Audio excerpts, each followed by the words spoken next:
You're a failure as a wife if you can't honestly support your husband's work.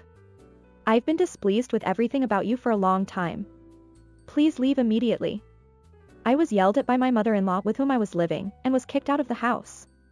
If I had done something wrong, I would have apologized and asked to continue living together.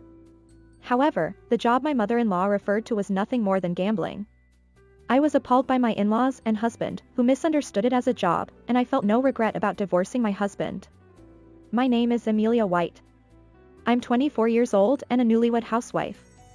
My husband Nathan was a senior at the company where I started working after graduating from university.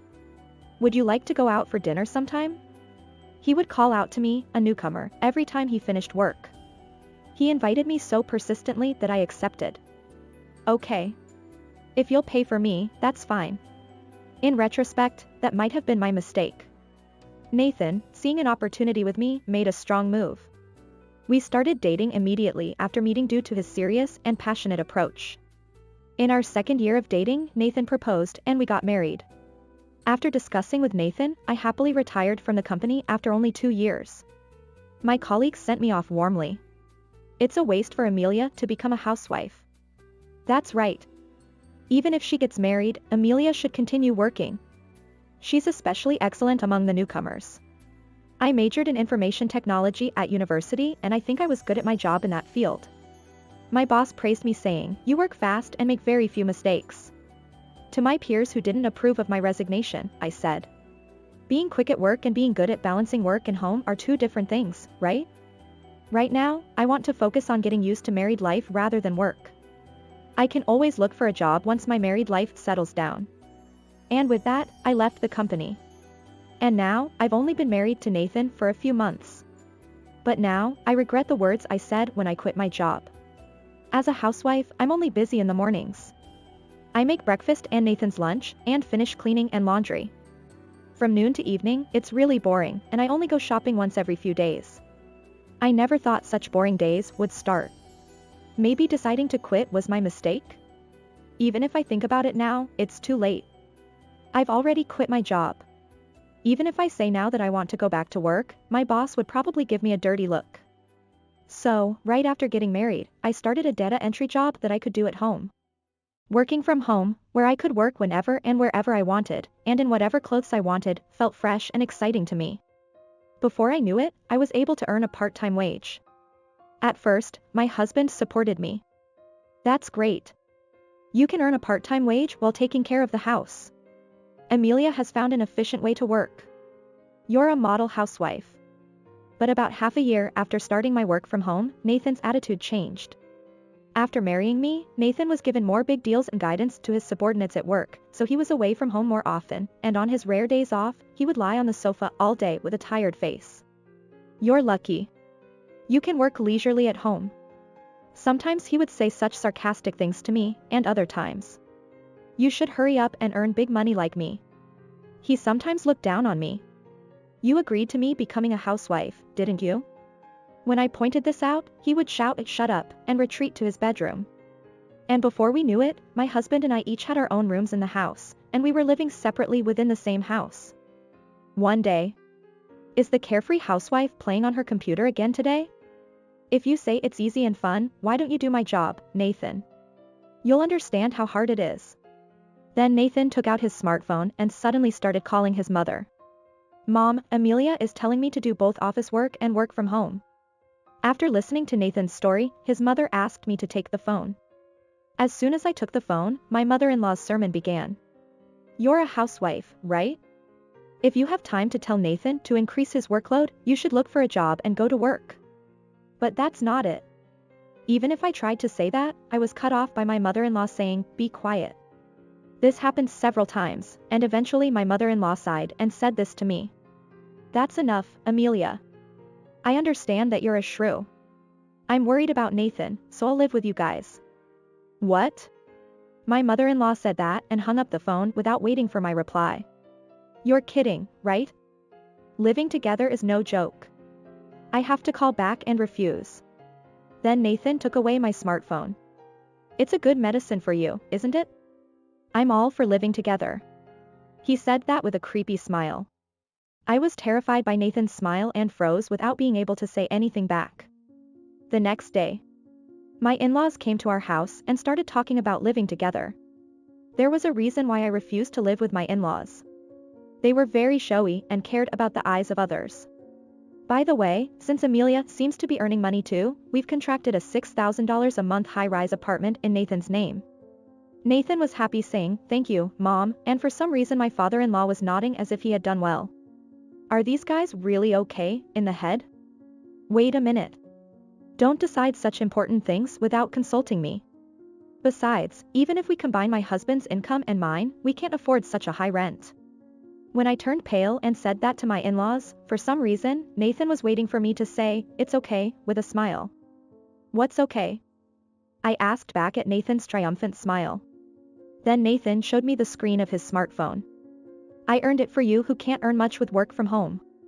I did it with FX. Now I earn $20,000 a month. I turned pale at Nathan's words.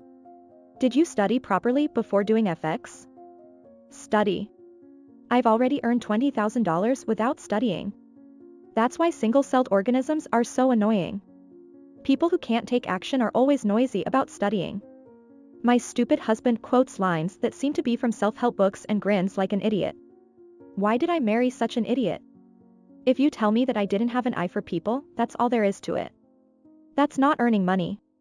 It's the same as hitting it big in gambling. Don't do FX anymore after this time. When I said that, my father-in-law who had been silent until now intervened. It's a wife's duty to support her husband's work. Don't interfere with your husband's work. That's right. You're just jealous because Nathan made money. They laughed at me. After all, frogs' children are frogs. Or rather, frogs' parents are frogs. Do they misunderstand FX as some kind of stable job? Probably no matter what I say from now on they won't understand. Anyway, don't do FX anymore. I told Nathan that and left the place. A few days later, my in-laws and husband ignored my advice and proceeded with the move to the high-rise apartment. My in-laws seemed to misunderstand that Nathan was working for a company called FX. It's utterly ridiculous. Nathan himself seems to be boasting at work, saying, "I'm a genius to be able to earn money with FX without any knowledge." As for my in-laws, they are going around telling lies to the neighbors after the move, pushing their showy personality to the forefront. My son is the owner of an internet business. He's earning about $20,000 a month. The neighbors, who live in the same high-rise apartment, are also confused by their reaction. Of course. Because a family that only earns $20,000 a month has moved into a $6,000 high-rise apartment. They must have thought this in their hearts. That's too little. I was so embarrassed. But now that we've moved, all I can do is what I have to do. I have to earn more anyway, since we have the rent for the high-rise apartment. After all, I can't rely on my husband's FX income. While attending a study group for work-at-home jobs held twice a month, I happened to run into a former colleague from the company where I used to work. And when I met with my former colleague and talked about work, she said this. Amelia was perfect in terms of accuracy and speed at work. You can do even more amazing work. It felt like an overestimation, but to change the current situation, I had no choice but to devise some kind of strategy. While I was lost in thought, my former colleague started talking as if she had been waiting for me. By the way, our company is currently recruiting for a data analyst who can work from home. Are you interested? Really? Is it okay? I accepted the unexpected offer willingly and decided to return to the company where I used to work. Gradually becoming active as a data analyst, I was able to earn an income that easily surpassed Nathan's monthly salary of $3,000 before I knew it. Of course, neither Nathan nor his parents noticed the change in my income. She's probably just holed up again today doing something that doesn't make much money. She's just incompetent as a wife and as a human being. There are other people who are more suitable for Nathan. Why don't you choose your wife again? Such words were flying around in the living room with laughter. Well, they can say whatever they want. But I can't tell them about my income. If I did, they would probably take advantage of me. Maybe it would be better to divorce Nathan. While thinking such things, I worked hard aiming for further income increase. And then came the day when I would take a new step in life. What are you doing? It's time for work. You're going to be late. Nathan was still in his room even though it was time to go to work. When I warned him, he was fiddling with his smartphone. That's not important. I'm taking today off from work. My husband continued touching his smartphone with a desperate look. Then his parents came into his room like children who don't go to work and sulk. What's wrong? You have to go to work. His father looked worriedly into the room. But since he didn't move a step from there, I decided to call his office for Nathan. One day, when things had calmed down a bit, my parents and I heard the story. Actually, I've been making some mistakes with FX recently. When I woke up this morning, $80,000 had disappeared into thin air, and I don't know why. I didn't feel any sympathy for Nathan, who was holding his head in his hands. That's what I told you, right? FX is like gambling. It's not like you can earn money like a job, and the risk is high. Then my in-laws, who had been listening to Nathan's story with a puzzled look on their faces, became angry. Why can't you sympathize with your husband's failure even though you're his wife? That's right. I thought you were a shrew from the start, but I didn't know you were so heartless. I didn't like everything about you. Get out of our house now. I responded to my in-laws, who were turning red with anger, with a completely opposite expression. Thank you. I'd be happy to get a divorce. At my overly joyful smile, both Nathan and my in-laws were taken aback. What are you talking about? Are you angry because I lost $80,000? But I can make that amount back right away, so stop joking about divorce. My mother-in-law agreed with Nathan's words. Nathan can make that amount back right away. And then my father-in-law also started to pick on me. It's quite something for a wife who doesn't earn much to be able to divorce so happily. We won't know if you regret it. Yeah. The responses were so predictable that I found their scolding comforting. And then I told them. You're the ones who will regret it. You don't understand the value of $80,000. I wish you and your son a long and happy life. I said that and left the house with the luggage I had packed beforehand. I quickly proceeded with the divorce proceedings and prepared the audio of my husband verbally abusing me from before, and claimed alimony before all of my husband's assets disappeared due to FX. What? Why do I have to pay alimony? My ex-husband, who was complaining about it, quickly changed his attitude because he has such useless pride. That's right. You're going to be poor from now on, so you're trying to get money from me. Okay. I'll give money to you, a poor person, as a rich man. Eventually, my ex-husband paid me about $20,000 in alimony. Next time I'll get it all back. He shouted. Good luck. His mother cheered him on. As a result, the in-laws family could not afford to pay the rent and had to leave the high-rise apartment just a few months after the divorce. But people who have been living a luxurious life cannot suddenly return to a frugal life. They ended up in debt, and my ex-husband, who was struggling for money, finally got fired for dipping into company expenses. Please. Just lend me $10,000. There was one time when such a call came from my ex-husband. If you're still doing FX like that, do you understand how much value $10,000 has? I can make $10,000 back right away if I hit it big in FX.